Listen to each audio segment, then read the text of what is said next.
শ্বশুর বাড়িতে পাও দিয়েই বুঝতে পারছি এই বাড়ির সব কিছু আমার শৌরি আম্মার ইশারায় চলে। নতুন বউ বরণ করার সময় যারাই আমাকে কিছু খাবার দিছে সগলি এক নজর আমার শৌরি আম্মার দিকে তাকাচ্ছিল। বিয়ের আগে তাক মাত্র একবার দেখছি, যথেষ্ট রুচিশীল মহিলা, জিঙ্কে কথাবার্তা, সিংকে পোশাক আশাক। জরিনে তোর ভাবিক তোর ভাইয়ের ঘরত লিয়ে যাত। ফুবু আমি এখনই ভাবিক ভাইয়ের ঘরত লিয়ে যাচ্ছি। ভাবি চলো তোমাক ভাইয়ের ঘরত লিয়ে যাই। দেখো ভাবি এটাই ভাইয়ের ঘর, ঘরটা তোমার পছন্দ হচ্ছে? এখন থেকে তো এই ঘর তোমারও। হ বোন, ঘরটা খুবই সুন্দর, আমার মেলা পছন্দ হচ্ছে। ভাবি তাহলে তুমি বসো, আমি এখন যাই, উত্তর না পরে ভাই আসবি হিনি। সকিনা, আজ আমাদের বিয়ের প্রথম রাত, আর এই রাত আমাদের জন্য খুবই স্পেশাল। এই রাতে আমার তোমার থেকে কিছু চাওয়ার আছে। আমার কাছ থেকে তোমার কি চাওয়ার আছে? দেখো, এই বাড়ির তুমি নিজের ইচ্ছে কোনো কাজ করার চেষ্টা করবা না। মা যা কবি তাই মানে লওয়ার চেষ্টা করবা, আর কোনো জিজ্ঞাসাও করা যাবে না। এইটুকুই তোমার কাছে আমার চাওয়া। বাপরে, শ্বশুর বাড়িতে এসে স্বামীর মুখ থেকে প্রথম এই কথাই শোনা লাগলো। না জানি আমার শরীরটা কতই করা। সারা জীবন নাটক সিনেমা দেখছি, ভাই বোনের কাছ থেকেও শুনছি শৌরি আর ব্যাটার বয়ের সারা জীবন ঝগড়াঝাটি লেগেই থাকে। আমি তো শান্তিপ্রিয় মানুষ, আমার সাথে যে কি হয় আমার তো এখন থেকে ভয় লাগিচ্ছে। আচ্ছা, তোমার চাওয়া পূরণ করার জন্য যথাসাধ্য চেষ্টা করবো আমি। বিয়ের 5 দিন পার হয়ে গেল, অনুষ্ঠান সব শেষ, বাড়ির থেকে সগলি চলে গেছে। আমরা 3জনই বাড়িতে আছি। এইদিকে আমার অফিসের ছুটিও শেষ, কাল থেকে জয়েন করা লাগবি। এই কথা তো আমার শরীর কবারও পাচ্ছি না। আমাকে ভয় লাগিচ্ছে, আমার শরীর আমাকে চাকরি করবে দেয় নাকি? না, ভয় করলে চলবি না, আমার শরীর কয়েই দেখি। যদি চাকরি করবে দেয় তাহলে কাল থেকে অফিসে জয়েন করবো, আর যদি না দেয় তাহলে তো আর করার কিছু নেই। মা, আপনার সাথে আমার একটা কথা আসলো। কি কথা আছে বৌমা, কও। মা, আজ থেকে আমার অফিসের ছুটি শেষ, কাল থেকে অফিসে জয়েন করা লাগবি। তোমার অফিসত কি দুপুরের খাবার দেয়, না আগে বাড়ির থেকে লিয়ে যাচ্ছিলে? না মা, অফিসের থেকে দুপুরের খাবার দেয়। আচ্ছা ঠিক আছে, সাবধানে যাবা, পৌঁছে আমাকে জানাবা। আর শোনো, তোমার অফিসের ঠিকানাটা আমার বিজনেস সাইডে একটা ডায়েরি আছে, সেটাতে লিখে দিয়ে যাবা। বাপরে, আমি তো মনে করছিলাম আমার শরীর আমাকে চাকরি করবে দিবি নে, তাকে মা অফিসে আসবে দিল। যাই হোক, আজকে সব কাজ শেষ, তাড়াতাড়ি বাড়ির যা, আবার রান্না বান্না করা লাগবি। কে বৌমা, তোমার অফিস শেষ? হ মা। তা তুমি রান্ধন ঘরত কি করিচ্ছ? ঘরত যাও, যায় রেস্ট লাও।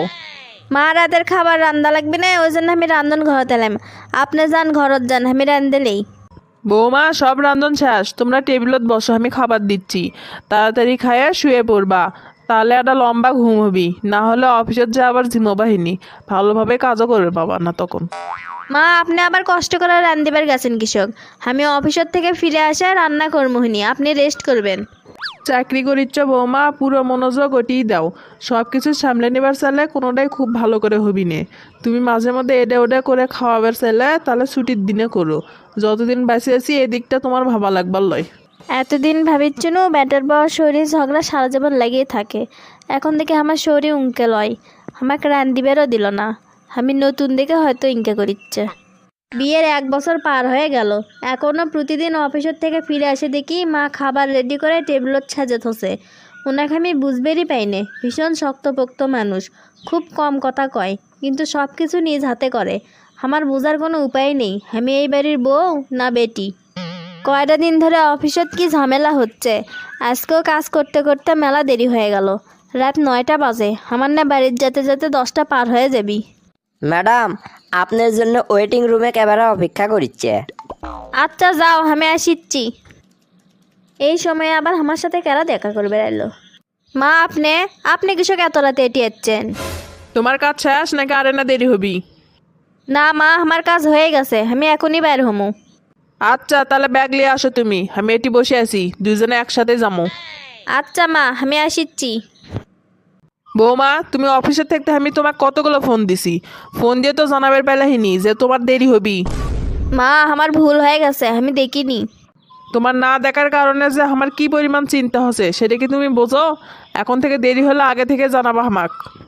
আচ্ছা মা। তাই ইনকে ওভার টাইমে অফিসের থেকে সন্ধ্যের দিকে নাস্তা দেয় তো? হ মা, দেয়। বৌমা, তুমি রেডি হছো? তোমার ফুবু শরীবান হামাগরের জন্য বসে আছে। নান্টু কুন্টি, নান্টু রেডি হসে? হ মা, আমরা দুইজনই রেডি হয়ে গেছি, আপনি আগুন, আমরা আসিচ্ছি। ভাবি, তোমরা সকলে ক্যাঙ্কা আছো? আসতে কোনো সমস্যা হয়নি তো? আমরা ভালোই আছি, আমার ঘরে আসতেও কোনো সমস্যা হয়নি। তোমরা সকলে কেঙ্কা আছো? আমরাও ভালো আছি ভেবি। তা বৌমা, তোমার ঘরে খবর কি? খালি বাইরে কাম করলেই হবি, সোল পড়লি বা কদিন? ইয়ে মানে ফুবু, দেখো রায়লা, অর্গের প্ল্যান অনুযায়ী ওরা যখন ইচ্ছা তখন লিবি। আর সবচেয়ে বড় কথা, ওপরওয়ালা যখন চাবি তখনই হবি। যাচ্ছে যাচ্ছে এত গোপন কথা কাকু জিজ্ঞেস করবে যায় না, এটা ভালো দেখায় না। আর আমরা না হয় নিজের মানুষ, অন্য কাকু করলে আবার নিজেই লজ্জায় পড়বাহিনী। ভাবি, বউ কত মাথার তুলনা, পরে যখন দেখবি নাহিনি মুখত ঝামটা দিবিনি তখন বুঝবাহিনি। আমার বাড়ির বউ কি তোমার বাড়ির বউয়ের লাগান ঘরের কাজের লোক নাকি যে আমাকে দেখে থোয়া লাগবি? তোমরা তো সারা জীবন আমার সাথে খারাপ ব্যবহার করছো, পায়ে ঠেলে তুছো পুরো বাড়ির লোক মিলে। আমি না হয় আমার বউকে আদর দিয়ে মাথাতে তুলে থুমুহিনি, দেখবি কি দেখবি না সে আশা তো আমি করি নে। ফুবুর বাড়ির মার কথা শুনে মনে হলো মার সংসার জীবনে তার শ্বশুর বাড়ির লোকেরা মেলা অত্যাচার করছে। আমাকে তো এখন মার সংসার জীবনের কাহিনী শুনবার মন যাচ্ছে।